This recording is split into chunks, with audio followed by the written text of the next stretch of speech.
परिवर्तन। पशु की अपेक्षा यदि इस मनुष्य को कुछ सुविधाएं प्राप्त हैं तो असुविधाएं भी कम नहीं। यदि पशु को पैतृक संपत्ति प्राप्त करने की सुविधा नहीं है तो साथ ही वह परंपराओं की गुलामी से भी मुक्त है। पर इस सभ्य कहलाने वाले मानव जगत को यदि उत्तराधिकार में संपत्ति मिलती है तो साथ में परंपरागत रूढ़ियों की गुलामी भी विरासत में प्राप्त होती है। जब मैंने उत्तराधिकार में प्राप्त परंपरागत संपत्ति को ही ठुकरा दिया है, उससे कोई लगाव नहीं रखा, तो फिर इन संप्रदायगत बेड़ियों में कब तक जकड़ा रहूँगा। परम सत्य की उपलब्धि के साथ ही इन्हें तोड़ फेंकना चाहिए था। पर साथियों का राग भी कितना विचित्र होता है कि मुझे अभी तक इनमें जकड़े हुए हैं। संप्रदाय में रहकर संप्रदाय के साथियों को सत्य समझाना सरल होने पर भी उनमें क्रांतिकारी परिवर्तन लाना संभव नहीं है।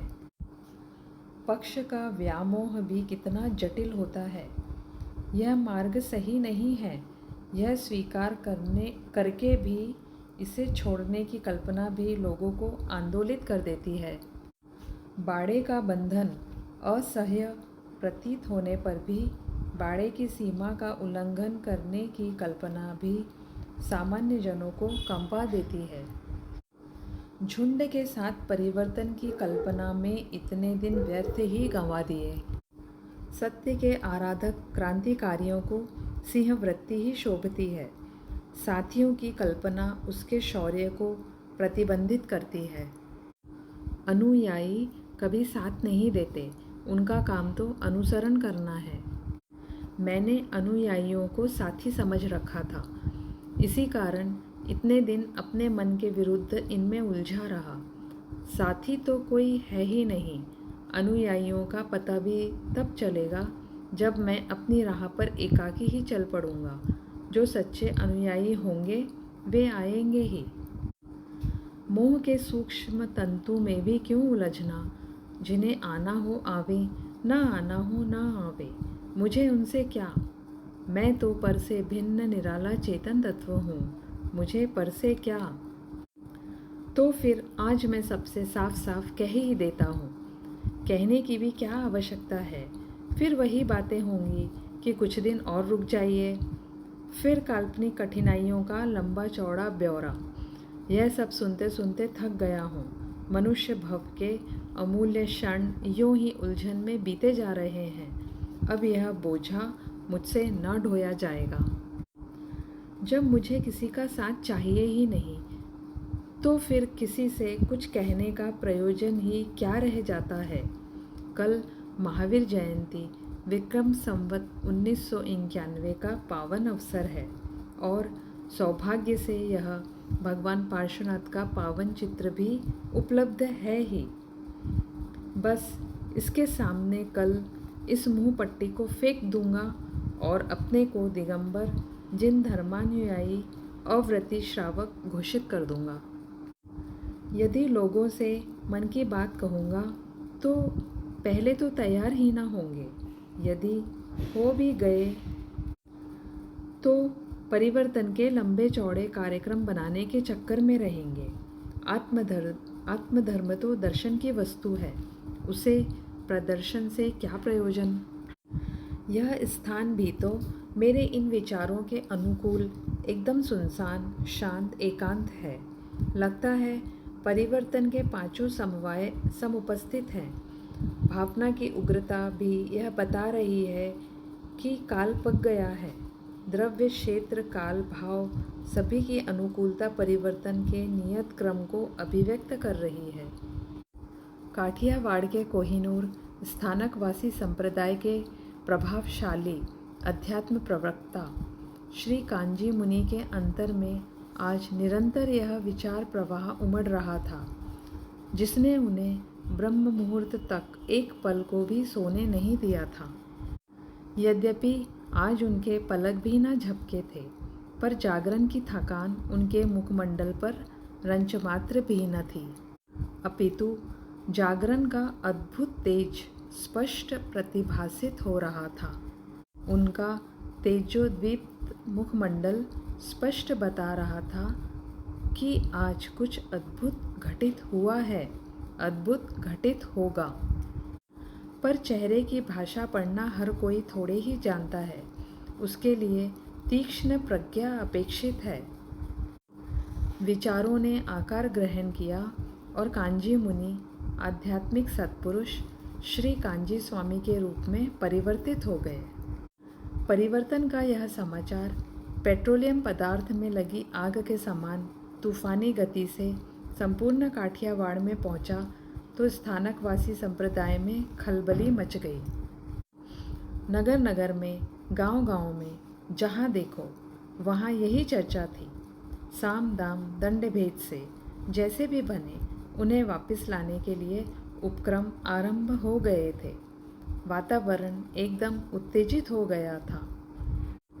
तूफानी उत्तेजना की हिलोरें मर्यादा की सीमा का उल्लंघन करने में तत्पर दिखाई देने लगी थी।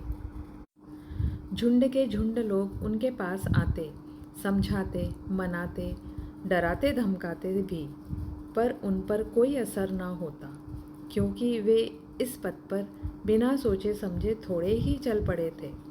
वर्षों के सोच विचार के बाद समझ बूझ कर ही उन्होंने यह अडिग कदम उठाया था। रही बात धमकियों की, सो धमकियां तो महापुरुषों के निश्चय को और भी अधिक दृढ़ कर देती हैं। वे तो हथेली पर जान रखकर निकले थे, उन्हें कौन विचलित कर सकता था। शक्ति संपन्न एवं प्रतिष्ठित व्यक्तियों का एक ग्रुप उनके पास पहुंचा। उसमें वे सभी प्रकार के व्यक्ति थे जो उन्हें किसी भी रूप से प्रभावित कर सकते थे, विचलित कर सकते थे। यदि मनाने वाले थे तो डराने वाले भी थे, विनम्र थे तो अक्खड़ भी थे, नरम गरम सभी थे। उनमें से एक बोला, यह आपने ठीक नहीं किया, इसका परिणाम अच्छा नहीं होगा। शांत भाव से स्वामी जी ने उत्तर दिया, ठीक क्या है और क्या नहीं यह हम अच्छी तरह से जानते हैं। रही बात परिणाम की, सो परिणाम से भी हम अपरिचित नहीं हैं। जिस परिणाम की तुम बात कर रहे हो उसकी तो हमने कभी चिंता ही नहीं की, पर हम जो कर रहे हैं उसके परिणाम में तो अनंत संसार का अभाव ही होने वाला है।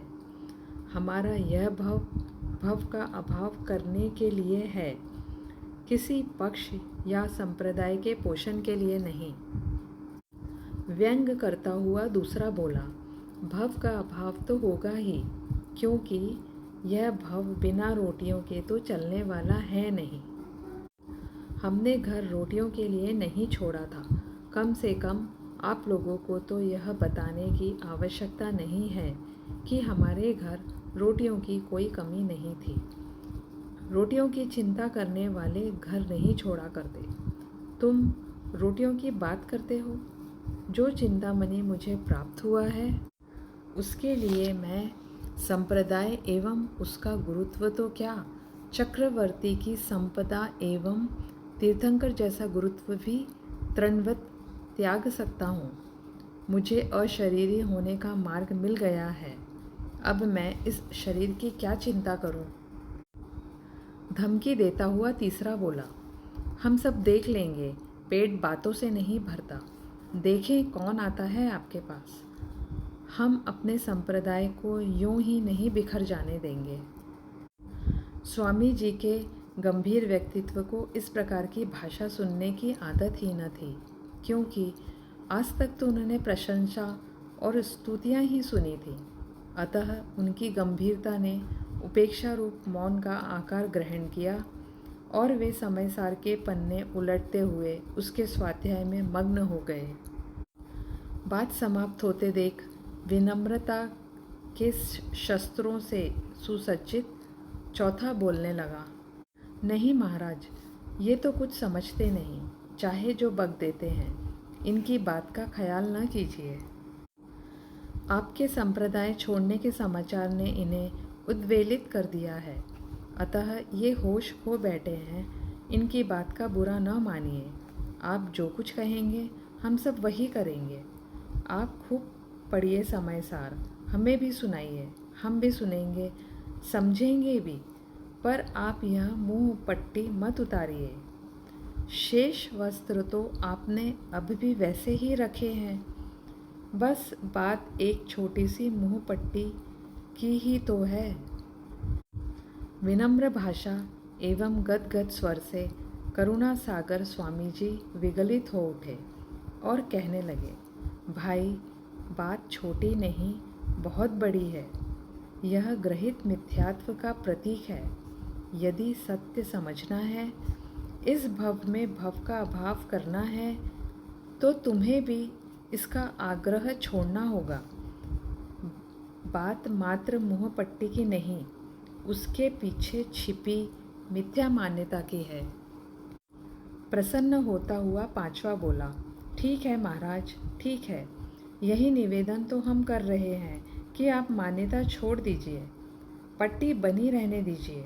यही एक रास्ता है जिसमें लाठी भी ना टूटेगी और सांप भी ना मर जाएगा। अत्यंत दृढ़ शब्दों में स्वामी जी ने कहा, ऐसा कोई रास्ता है ही नहीं। मान्यता छूट जाने पर अपरिमित काल तक मुंह पट्टी का बने रहना संभव ही नहीं है। वस्तु स्वरूप ही ऐसा है, इसमें कोई क्या कर सकता है।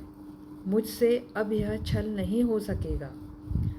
जिसे मैं अंतर से ठीक नहीं मानता, सच नहीं जानता, उसका भार अब मुझसे नहीं ढोया जा सकता। मुझसे ही क्या, किसी भी ज्ञानी से यह सब कुछ संभव नहीं है। उनके दृढ़ निश्चय को जानकर छठवा बोला, चाहे जो हो, हमको तो अपना संप्रदाय संभालना ही होगा। उपेक्षा भाव से स्वामी जी कहने लगे, हाँ हाँ, जाइए, आप अपना संप्रदाय संभाल लिए और हमें अपना आत्मा संभालने दीजिए। उनके अटल निश्चय एवं निर्भय उपेक्षा से उद्विग्न सभी एक साथ बोले, क्या आपका यह निश्चय अडिग है? स्वामी जी के मुँह से सहज ही स्फुटित हुआ, अडिग अडिग अडिग।